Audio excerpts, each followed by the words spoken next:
We begin in the United States this morning with some breaking news that the jury in the sex trafficking trial of former rapper Sean Diddy Combs has returned a verdict of not guilty when it comes to the most major accusations.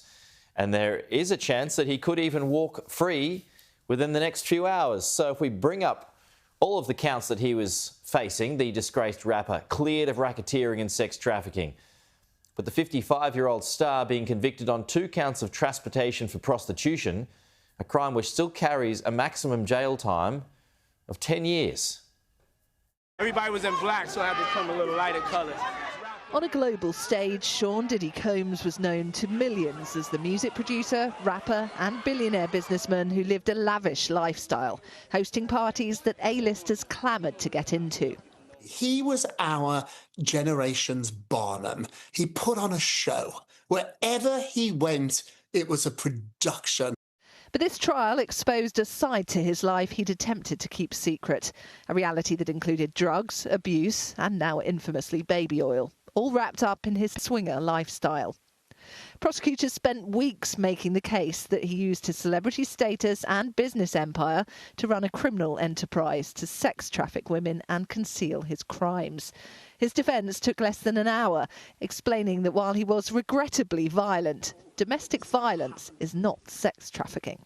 He doesn't come across as a monster. The opposite. He's one of the most charming people you will ever meet.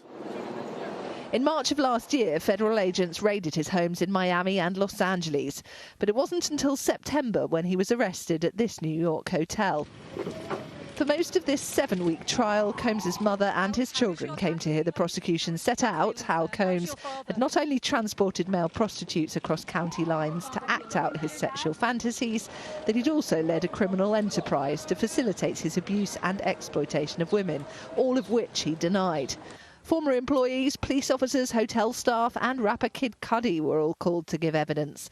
But there were 3 alleged victims at the heart of this trial who'd known Diddy well.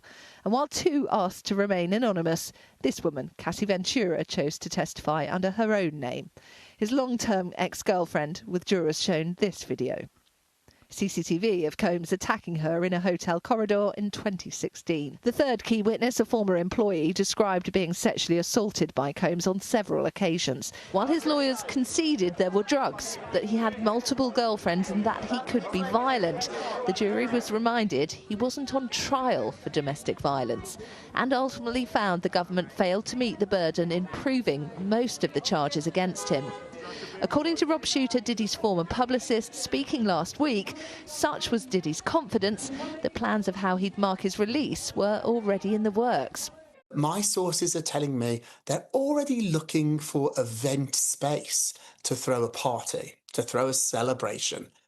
While Combs has been cleared of racketeering and sex trafficking, but found guilty of transportation for prostitution, this criminal trial comes to an end. And there is a bail hearing, just some breaking news, an update on that, folks. There's a bail hearing that's scheduled in New York at the court for 7 o'clock local time this morning. So in about 90 minutes from now, there is the potential that he walks free after that. So we'll keep across that for you, folks.